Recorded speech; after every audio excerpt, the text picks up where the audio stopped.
prequelas fazem sentido ou nem por isso?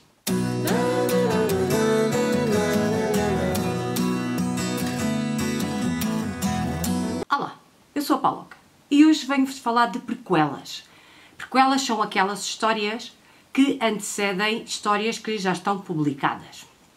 E eu venho-vos falar sobre duas prequelas que li ultimamente e vou-vos dar, assim, a minha opinião sobre o que é que eu acho destas prequelas e o que é que eu acho das prequelas em geral. A primeira prequela de que vos venho falar chama-se The Ballad of Songbirds and Snakes. É da Suzanne Collins, a autora da trilogia The Hunger Games, Os Jogos da Fome. Esta prequela saiu na semana passada, se não me engano, dia 19 de maio, e eu comecei a lê-la dia 20 e acabei a sua leitura dia 24 de maio. É um livro grandito, tem 500 e tal páginas. Eu li em versão e-book, por isso vou deixar aí a imagem da capa do livro. E a história centra-se no Coriolanus Snow, que era o presidente Panem na trilogia dos Jogos da Fome. Vou voltar um bocadinho atrás e vou dizer que eu li os Jogos da Fome, a trilogia, em julho de 2012. Gostei imenso, li os 3 livros de seguida e foi uma leitura muito agradável.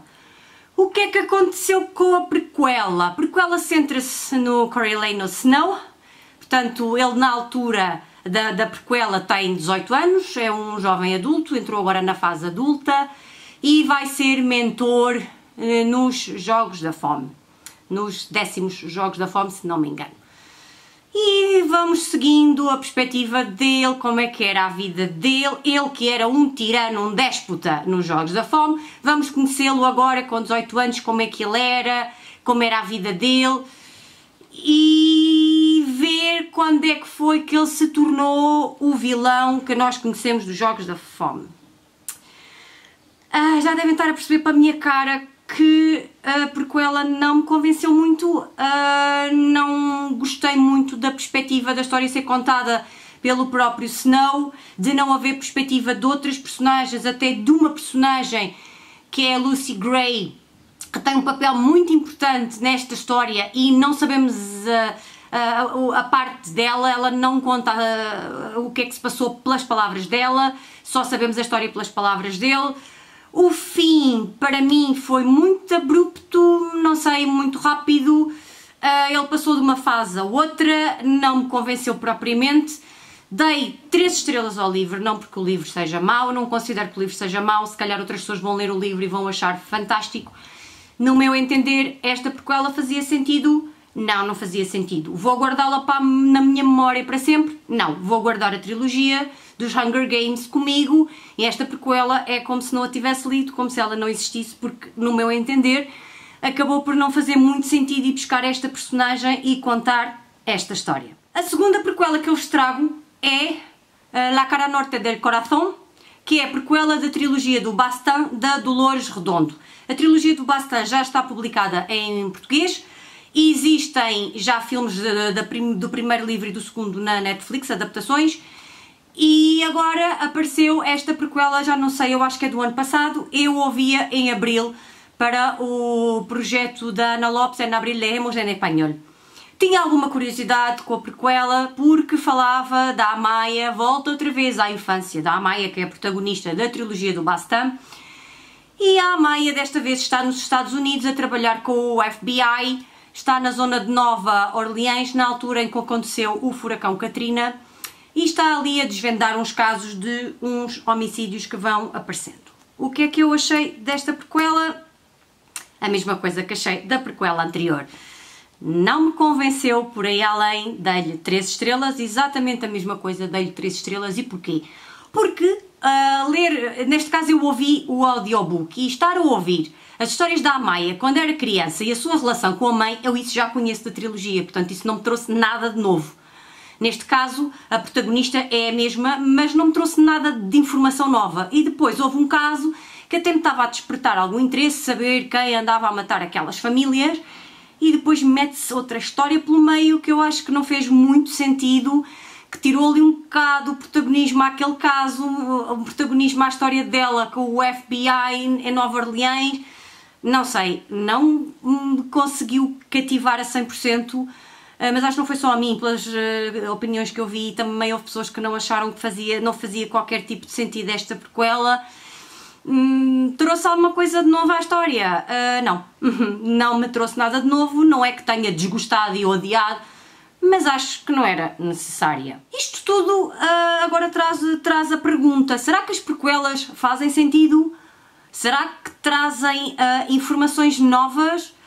Neste caso, a duas trilogias, é curioso porque eu ouvi duas prequelas de duas trilogias essas que já foram também adaptadas para o cinema. Porque a trilogia do Baztan, eu acho que o terceiro filme já está realizado e acho que, não sei se é este ano ainda que estreia também na Netflix.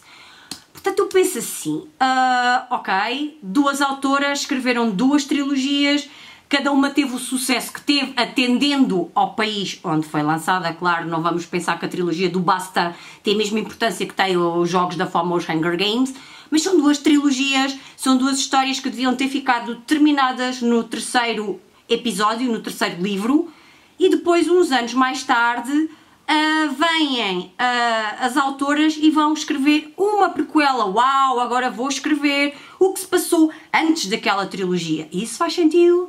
No meu entender, não fez qualquer tipo de sentido. Não me vou lembrar destas prequelas, vou-me lembrar da Hunger Games trilogia que eu li em 2012, vou-me lembrar da trilogia do Baztan que eu li em julho de 2016. Portanto, uma li há 8 anos, a outra trilogia eu li há 4 anos, e no entanto eu ainda me lembro das trilogias. Daqui a 4 anos, daqui a 8 anos eu vou-me lembrar das prequelas? Acho que não. Porquê? Não me trouxeram nada de novo, aquela evolução, caracterização dos personagens não me trouxe nada que me pudesse cativar realmente, que me dissesse uau, isto é tão bom como a trilogia. Não, não é. Pode ter sido para as autoras ganharem dinheiro, voltarem à fama, agora que estão um bocado esquecidas, pode ser porque não têm outras ideias de fazer outros livros sobre outras temáticas, com outras personagens. Não sei o que é que lhes passou na cabeça, sei que para mim não funcionaram. Agora, eu não sei se li mais prequelas de outras histórias, não sei. Estas lembro-me perfeitamente porque uma li em abril e a outra agora em maio. E tenho vontade de voltar a ler prequelas de trilogias ou de outras histórias. Se calhar não, se calhar vou deixar para outras pessoas lerem. Não quer dizer que as pessoas leiam estas prequelas e não gostem como eu não gostei muito. Se calhar até vão ler e até vão achar que as prequelas são excelentes e que ainda bem que existem estas prequelas e que as autoras resolveram criar uma nova história para explicar alguns pontos de vista das personagens. Na minha opinião, não fizeram sentido, eu não achei que fossem histórias necessárias, não são necessárias para compreender as trilogias que estão escritas e acabadas e são trilogias e aquilo, e não me faz sentido estar a ler prequelas. Digam-me nos comentários se vocês já leram prequelas de alguma história, se essa prequela foi marcante para vocês, se foi melhor do que a própria história original, se trouxe algo de novo ou se não trouxe, se têm interesse em ler prequelas ou não têm interesse em ler prequelas porque acham que não vos vai trazer nada de novo. Vou ficar à espera dos vossos comentários, dos vossos likes e já sabem, subscrevam o meu canal para poderem receber todas as informações dos vídeos que eu vou publicando. Vou ficar por aqui, um grande beijinho, tchau e até o próximo vídeo!